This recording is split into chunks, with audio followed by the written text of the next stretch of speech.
ಮೇ 1ರಂದು ಅಂಬೇಡ್ಕರ್ ನಗರದಲ್ಲಿ ಶ್ರೀ ರೇಣುಕಾ ಯಲ್ಲಮ್ಮ ದೇವಿಯ ಹೂವಿನ ಕರಗ ಮಹೋತ್ಸವ. Doctor A. Krishnappa. Devi Renuka Yellamma Seva trust ವತಿಯಿಂದ ಓಂ ಶಕ್ತಿ ಆದಿಪರಾಶಕ್ತಿ ದೇವಿ ರೇಣುಕಾ ಯಲ್ಲಮ್ಮ ದೇವಿಯ ಬ್ರಹ್ಮ ರಥೋತ್ಸವದ ಕರಗ ಉತ್ಸವ, ಅಗ್ನಿಕುಂಡ ಮತ್ತು ದೀಪೋತ್ಸವ ಕಾರ್ಯಕ್ರಮವನ್ನು ಏಪ್ರಿಲ್ 29ರಿಂದ ಮೇ 2ರವರೆಗೆ ನಗರದ ಬಂಗಾರಪೇಟೆ ಮುಖ್ಯ ರಸ್ತೆಯ ಅಂಬೇಡ್ಕರ್ ನಗರದಲ್ಲಿ ಏರ್ಪಡಿಸಲಾಗಿದೆ ಎಂದು ಟ್ರಸ್ಟಿನ ಅಧ್ಯಕ್ಷ ಡಾಕ್ಟರ್ ಎ. ಕೃಷ್ಣಪ್ಪ ತಿಳಿಸಿದರು. ನಗರದಲ್ಲಿ ಮಾತನಾಡಿದ ಅವರು 4 ದಿನಗಳು ನಡೆಯುವ ಕರಗ ಉತ್ಸವದಲ್ಲಿ ಶಾಸಕ Kothur Manjunath, DIGP D. Devaraj, MLC Anil Kumar, CMR Srinath, ಜಿಲ್ಲಾಧಿಕಾರಿ ಡಾಕ್ಟರ್ ರವಿ ಸೇರಿದಂತೆ ಅನೇಕ ಗಣ್ಯರು, ಅಧಿಕಾರಿಗಳು ಭಾಗವಹಿಸುತ್ತಾರೆ ಎಂದು ಹೇಳಿದರು. ಏಪ್ರಿಲ್ 29 ಬುಧವಾರ ಶ್ರೀದೇವಿ ರೇಣುಕಾ ಯಲ್ಲಮ್ಮ ದೇವಿಗೆ ಬೆಳಿಗ್ಗೆ ಸುಪ್ರಭಾತ ಸಂಕಲ್ಪ, ಅಭಿಷೇಕ, ಮಹಾಮಂಗಳಾರತಿ, ತೀರ್ಥ ಪ್ರಸಾದ ವಿನಿಯೋಗ ಜರುಗಲಿದೆ. ಜಾತ್ರಾ ಮಹೋತ್ಸವದ ಪ್ರಯುಕ್ತ ರಂಗೋಲಿ ಸ್ಪರ್ಧೆ, ವಿಶೇಷ ದೀಪಾಲಂಕಾರ, ಸಂಜೆ 6ಕ್ಕೆ ಧ್ವಜಾರೋಹಣ, 8 ಗಂಟೆಗೆ ಹಸಿ ಕರಗ ಜರುಗಲಿದೆ. ಏಪ್ರಿಲ್ 30 ಗುರುವಾರದಂದು ನಲ್ಲಗಂಗಮ್ಮ, ಕೋಲಾರಮ್ಮ, ಗಂಗಮ್ಮ ಮತ್ತು ಮಹೇಶ್ವರಮ್ಮ ಶಕ್ತಿ ದೇವತೆಗಳಿಗೆ ಮಹಿಳೆಯರಿಂದ ದೀಪೋತ್ಸವ ಜರುಗಲಿದೆ. ಮಧ್ಯಾಹ್ನ ಅನ್ನದಾಸೋಹ, ಸಂಜೆ ದೇವಾಲಯ ಆವರಣದಲ್ಲಿ ಸಾಂಸ್ಕೃತಿಕ ಕಾರ್ಯಕ್ರಮ ಜರುಗುವುದು ಎಂದು ವಿವರಿಸಿದರು. ಮೇ 1ರಂದು ರಾತ್ರಿ 9 ಗಂಟೆಗೆ ಶ್ರೀ ರೇಣುಕಾ ಯಲ್ಲಮ್ಮ ದೇವಿಯ ಹೂವಿನ ಕರಗ ಜರುಗಲಿದೆ. ಕರಗದ ಪೂಜಾರಿ ಆರ್. ಚರಣ್ ರಾಜ್ ಇವರು ಕರಗವನ್ನು ಹೊತ್ತು ನಗರದ ಬಡಾವಣೆಗಳಲ್ಲಿ ಸಂಚರಿಸುತ್ತಾರೆ. ಶನಿವಾರ 2ನೇ ತಾರೀಕು ಹೂವಿನ ಕರಗದ ಅಗ್ನಿಕುಂಡ ಪ್ರವೇಶ ಹಾಗೂ ವಸಂತೋತ್ಸವ ನಡೆಯಲಿದ್ದು, ಅಪಾರ ಭಕ್ತಾದಿಗಳು ಕರಗ ಉತ್ಸವದಲ್ಲಿ ಭಾಗವಹಿಸಿ ದೇವಿಯ ಕೃಪೆಗೆ ಪಾತ್ರರಾಗಬೇಕು ಎಂದು ಮನವಿ ಮಾಡಿದರು. ಇದೇ ಸಂದರ್ಭದಲ್ಲಿ ಡಾಕ್ಟರ್ ಕೃಷ್ಣಪ್ಪ, ಶಾರದಮ್ಮ, ಕಿರಣ್ ಕುಮಾರ್, ಶರಣ್ ಕುಮಾರ್, ಶಾಂತಕುಮಾರ್, ಎಂಎಸ್ ನಾರಾಯಣಸ್ವಾಮಿ, ರಮೇಶ್, ಲಾವಣ್ಯ, ಮುನಿಯಪ್ಪ, ಗಿರಿಜಾ, ಅಂಬರೀಶ್, ರವಿ, ರೇಣುಪ್ರಸಾದ್ ಮತ್ತಿತರರು ಹಾಜರಿದ್ದರು.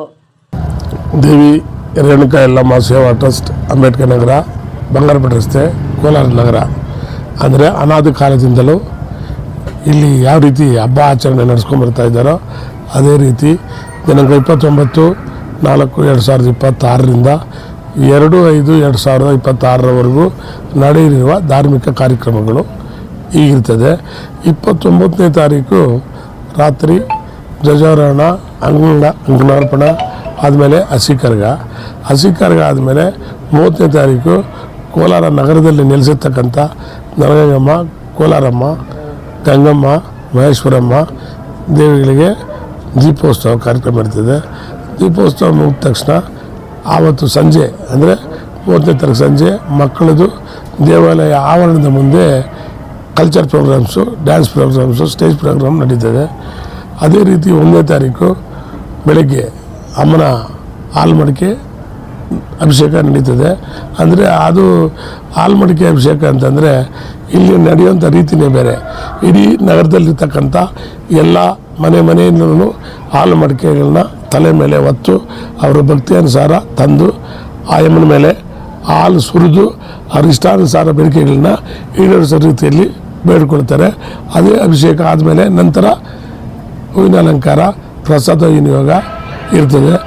ಮಧ್ಯಾಹ್ನ ರಥೋತ್ಸವ ಇಲ್ಲಿಂದ ಬಂಗಾರಪೇಟೆ ಸರ್ಕಲ್ವರೆಗೂ ರಥೋತ್ಸವ ನಡೀತದೆ. ರಥೋತ್ಸವ ಆದಮೇಲೆ ಸಂಜೆ ದೀಪಗಳು, ಅಗ್ನಿಗುಂಡ, 8 ಗಂಟೆಗೆ ಆಚೆ ಹೂವಿನ ಕರಗ ಬರ್ತದೆ. ಹೂವಿನ ಕರಗ ಬಂದಾದಮೇಲೆ ಇಲ್ಲಿ ದೇವಾಲಯ ಆವರಣ ವೇದಿಕೆ ಮೇಲೆ ವೃತ್ತ ಮುಗಿದ ಮೇಲೆ ಬಂಗಾರಪೇಟೆ ವೃತ್ತದಲ್ಲಿ ವೇದಿಕೆ ಏನಿರ್ತದೋ ಆ ವೇದಿಕೆ ಮೇಲೆ ಕರಗ ಹೋಗ್ತದೆ. ಅಲ್ಲಿಂದ ಆದಮೇಲೆ ಮೋಚುಪಳ್ಳ ಗಂಗಮ್ಮನ ದೇವಸ್ಥಾನ, ಅದು ಮುಗಿದ ನಂತರ ಅಂಬೇಡ್ಕರ್ ನಗರ ಬೀದಿ ಮನೆ ಬಳಿ ಎಲ್ಲ ಮನೆಗಳಿಗೂ ಹೋಗಿ ಪೂಜೆ ಹಣ್ಣು ಕಾಯಿನ ತಗೊಂಡು ಅದೇ ರೀತಿ ಎಲ್ಲ ವಾರ್ಡ್ ನಂಬರ್ 5, 6 ಎಲ್ಲ ರಸ್ತೆಗಳಲ್ಲೂ ಕೂಡ ಹೋಗಿ ಪೂಜೆ ಹಣ್ಣು ಕಾಯಿ ತಗೊಂಡು ಕರಗ ಬಂದಮೇಲೆ ಮಾರನೇ ದಿವಸ ಕರಗ ಇಳಿದ್ಮೇಲೆ ವಸಂತೋತ್ಸವ ಆದಮೇಲೆ ಮಾಮೂಲಿ ಊಟದ ವ್ಯವಸ್ಥೆ ಅಂತಂದರೆ 29ರಿಂದ 2ನೇ ತಾರೀಕು ಏನು ಕಾರ್ಯಕ್ರಮ ನಡೀತದೋ ಪ್ರತಿದಿನವೂ ಅನ್ನದಾಸೋಹ ಕಾರ್ಯಕ್ರಮ ಇರ್ತದೆ. ಈ ಕಾರ್ಯಕ್ರಮದಲ್ಲಿ ಗಣ್ಯರು ಭಾಗವಹಿಸ್ತಾರೆ. ಈ ನಡೆಯಲಿರುವ ಕಾರ್ಯಕ್ರಮಕ್ಕೆ ಅಂಬೇಡ್ಕರ್ ನಗರದ ಜನತೆ ಅಲ್ಲದೆ ಹಲವಾರು ಕಡೆಯಿಂದ ಸುಮಾರು ಭಕ್ತರು, ಸಾವಿರಾರು ಭಕ್ತರು ಸೇರಿ ಈ ಕಾರ್ಯಕ್ರಮವನ್ನು ಯಶಸ್ವಿ ಹಿಂದೆಗೊಳಿಸ್ತಾ ಇದ್ದರು. ಅದೇ ರೀತಿ ಇನ್ನೂ ಸ್ವಲ್ಪ ಹೆಚ್ಚಿನ ಸಂಖ್ಯೆಯಲ್ಲಿ ಈ ಕಾರ್ಯಕ್ರಮವನ್ನು ಯಶಸ್ವಿಗೊಳಿಸುವಂಥ ರೀತಿಯಲ್ಲಿ ನಡೆಸ್ಕೊಳ್ಬೇಕು ಅಂತೇಳಿ ತಮ್ಮ ಮುಖಾಂತರವಾಗಿ ಕೇಳ್ಕೊಳ್ಳಿ. ಕಾರ್ಯಕ್ರಮನ ಎಷ್ಟು ವರ್ಷಗಳಿಂದ ಈ ಕಾರ್ಯಕ್ರಮ ಅನಾದಿ ಕಾಲದಿಂದ, ಅಂದರೆ ನಮ್ಮ ತಾತ ಅವರು, ನಮ್ಮ ತಂದೆಯವರು ಆದಮೇಲೆ ನಾವು ಏನು ಮಾಡ್ಕೊಂಡು ಬರ್ತಾ ಇದ್ದೀವಿ. ಆ ತಾತ ತಂದೆಯವ್ರ ಕಾಲದಲ್ಲಿ ಎಷ್ಟನೇ ವರ್ಷ ವಾರ್ಷಿಕೋತ್ಸವ ಅನ್ನೋದನ್ನು ನಮಗೆ ತಿಳಿಸ್ಕೊಟ್ಟಿರಲಿಲ್ಲ. ಬಟ್ ನಮ್ಮ ಟೆಸ್ಟ್ ಅಂತ ಮಾಡ್ಕೊಂಡ್ಮೇಲೆ ನಾವು ಸತತವಾಗಿ 23 ವರ್ಷದಿಂದ ಈ ವಾರ್ಷಿಕೋತ್ಸವ ಕಾರ್ಯಕ್ರಮನ ನಡೆಸ್ಕೊಂಡು ಬರ್ತಾಯಿದ್ವಿ.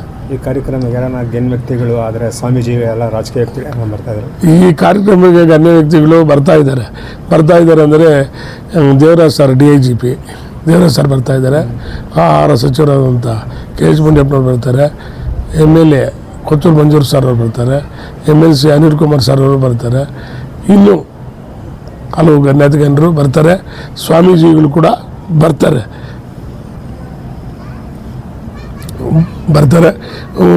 ಬಂದರೂ ಕೂಡ ಎಲ್ಲ ಒಂದೇ ವೇಳೆ ಬರ್ತಾರಂತೇನಿಲ್ಲ. ಅವರವ್ರ ಸಮಯ ಸಂದರ್ಭ ಪ್ರತಿ ವರ್ಷವೂ KH ಮುನಿಯಪ್ಪನವರು ತಪ್ಪಿಸ್ಕೊಳ್ಳಿದಂಥ ವರ್ಷನೇ ಇಲ್ಲ.